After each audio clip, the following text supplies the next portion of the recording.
ಪಂಚಮಸಾಲಿ ಮೀಸಲಾತಿ ಹೋರಾಟವನ್ನ ಲಿಂಗಾಯತ ಪಂಚಮಸಾಲಿ ಮೀಸಲಾತಿಯ ಕ್ರಾಂತಿ ಹೋರಾಟ ಎನ್ನುವಂಥ ಹೆಸರಿನಿಂದ ನಾವು ಕರಲಿಕ್ಕೆ ಘೋಷಣೆ ಮಾಡಲಿಕ್ಕೆ ಇಷ್ಟಪಡ್ತೀನಿ.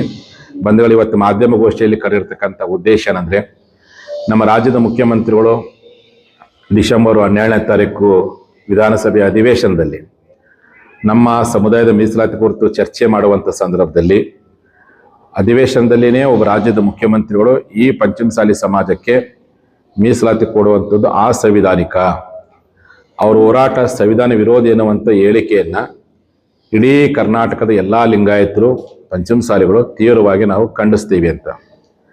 ಕಾರಣ, ನಾವೆಲ್ಲರೂ ಬಸವಣ್ಣವರ ಅನುಯಾಯಿಗಳು, ಅಂಬೇಡ್ಕರ್ ಅವರ ತತ್ವ ಸಿದ್ಧಾಂತಗಳನ್ನ ಪರಿಪಾಲನೆ ಮಾಡಿರ್ತಕ್ಕಂಥವ್ರು, ಈ ದೇಶದ ಕಾನೂನನ್ನು ಗೌರವಿಸತಕ್ಕಂಥವ್ರು, ಈ ದೇಶದ ರಾಷ್ಟ್ರೀಯತೆಗೆ ತನು ಮನ ಧನವನ್ನು ಕೊಟ್ಟು ತ್ಯಾಗ ಮಾಡಿರ್ತಕ್ಕಂಥ ಸಮಾಜ.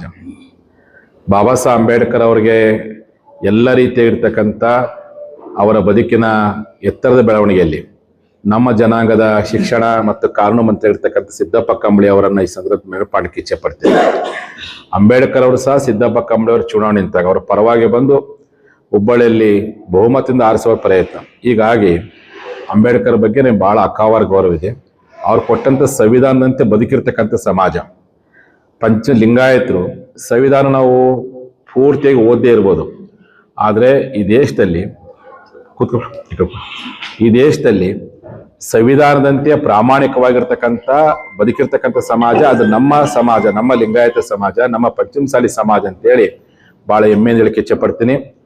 ನಮ್ಮ ರಾಜ್ಯದ ಮುಖ್ಯಮಂತ್ರಿಗಳಿಗೆ ನಮ್ಮ ಸಮಾಜದ ಬಗ್ಗೆ ಕಳಕಳಿ ಇಲ್ಲದೆ ಆಗಿದ್ರೆ, ನಮ್ಮ ಜನಾಂಗದ ಹೋರಾಟದ ಬಗ್ಗೆ ನಿಮ್ಗೆ ಏನಾದ್ರೂ ಮುಜುಗರ ತಂದಿದ್ರೆ, ನಮ್ಮ ಸಮಾಜ ಧ್ವನಿ ನಿಮ್ಗೆ ಏನಾದ್ರೂ ಕೇಳಿ ಇಷ್ಟೇ ಆಗದೆ, ನಮ್ಮ ಹೋರಾಟನ ಕಣ್ಣಿನ ನೋಡ್ಲಿಕ್ಕೆ ನಿಮಗೆ ಬರದೇ ಹೋಗಿದ್ರೆ, ನಮಗೆ ಹೃದಯವನ್ನು ಕೊಡ್ಲಿಕ್ಕೆ ನಿಮ್ಗೆ ಆಗದೇ ಇದ್ರೆ ಮೀಸಲಾತಿ ಕೊಡಲ್ಲ ಅಂತ ಹೇಳ್ರಿ, ನಾವೇನು ಬೇಜಾರಾಗಲ್ಲ.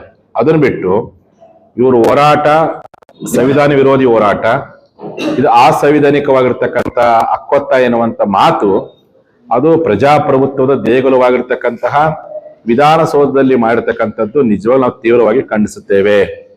ಕೂಡಲೇ ಮುಖ್ಯಮಂತ್ರಿಗಳು ಆ ಹೇಳಿಕೆಯನ್ನು ವಾಪಸ್ ಪಡ್ಕೊಳ್ಬೇಕು. ರಾಜ್ಯದ ವಿಧಾನ ಪರಿಷತ್ತಿನ ಮತ್ತು ವಿಧಾನಸಭೆಯ ಅಧ್ಯಕ್ಷರುಗಳು ಲಿಂಗಾಯತರಿಗೆ ಅವಮಾನ ಮಾಡಿರ್ತಕ್ಕಂಥ ಸಂವಿಧಾನ ವಿರೋಧಿ ಹೇಳಿಕೆ ಮುಖ್ಯಮಂತ್ರಿ ಬಾಯಲ್ಲಿ ಬಂದಿದೆಯಲ್ಲ, ಆ ಹೇಳಿಕೆಯನ್ನು ಕೂಡಲೇ ವಾಪಸ್ ಪಡ್ಕೊಳ್ಬೇಕು ಅಂತ. ನೀವು ಸಾಮಾನ್ಯ ಮುಖ್ಯಮಂತ್ರಿಗಳಲ್ಲ, ಅನೇಕ ಬಾರಿ ರಾಜ್ಯದ ಹಣಕಾಸು ಸಚಿವರಾಗಿ ಬಜೆಟ್ ಮಂಡನೆ ಮಾಡಿದ್ದರು. ನಿಮ್ಮ ಬೆಳಗ್ಗೆ ಎದ್ದ ತಕ್ಷಣ ರಾತ್ರಿ ಮಲಗೋವರೆಗೂ ನಿಮ್ಮ ಬಾಯಲ್ಲಿ ಬರುವಂಥದ್ದು 3 ಶಬ್ದಗಳು: ಒಂದು ಸಂವಿಧಾನ, ಒಂದು ಪ್ರಜಾಪ್ರಭುತ್ವ, ಒಂದು ಸಾಮಾಜಿಕ ನ್ಯಾಯ. ಕಾಯಂ ಬಾಯ್ಪಾಟ್ ಮಾಡ್ಕೊಂಡ್ಬಿಟ್ಟಿರಿ.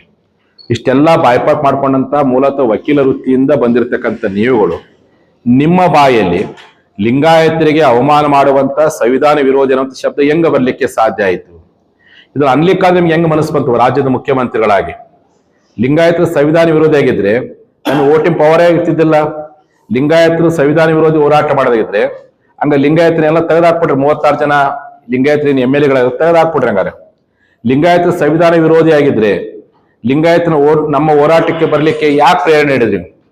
2020ನೇ ಇಸ್ವಿಯಿಂದ ಹೋರಾಟ ಶುರು ಮಾಡ್ಬೇಕಾದ್ರೆ ನಿಮ್ಮ ಪಕ್ಷದ ಎಲ್ಲಾ ಶಾಸಕರು ಪ್ರತ್ಯಕ್ಷ ಮತ್ತು ಅಪ್ರತ್ಯಕ್ಷವಾಗಿ ಬೆಂಬಲ ಕೊಟ್ಟಿದ್ದಾರೆ. ನಾವೇನಾದ್ರು ಸಂವಿಧಾನ ವಿರೋಧಿ ಹೋರಾಟ ಆಗಿದ್ರೆ ನೀವು ಅವ್ರಿಗೆ ಹೇಳ್ಬೇಕಾಯ್ತು ಅವಾಗಲೇ, ಅದು ಸಂವಿಧಾನ ವಿರೋಧಿ ಹೋರಾಟ ಐತಿ, ನೀವು ಯಾರು ಭಾಗವಹಿಸ್ಬೇಡ್ರಿ ಅಂತೇಳಿ. ನಮ್ಮ ಹೋರಾಟ ಸಂವಿಧಾನ ವಿರೋಧಿ ಆಗಿದ್ರೆ ನಮ್ಮನ್ನು ಮಾತುಕತೆ ಮಾಡುವಂತ ಪ್ರಯತ್ನವನ್ನು ಯಾಕೆ ಮಾಡ್ಬೇಕಾಗಿತ್ತು ನೀವು? ನಮ್ಮ ಹೋರಾಟ ಸಂವಿಧಾನ ವಿರೋಧಿ ಆಗಿದ್ರೆ ನಮ್ಮನ್ನ ನಿಮ್ಮ ಗೃಹ ಕಚೇರಿ ಕರೆಸಿ 2 ತಾಸುಗಳ ಕಾಲ ಚರ್ಚೆ ಮಾಡುವಂತ ಅವಶ್ಯಕತೆ ಏನಿತ್ತು?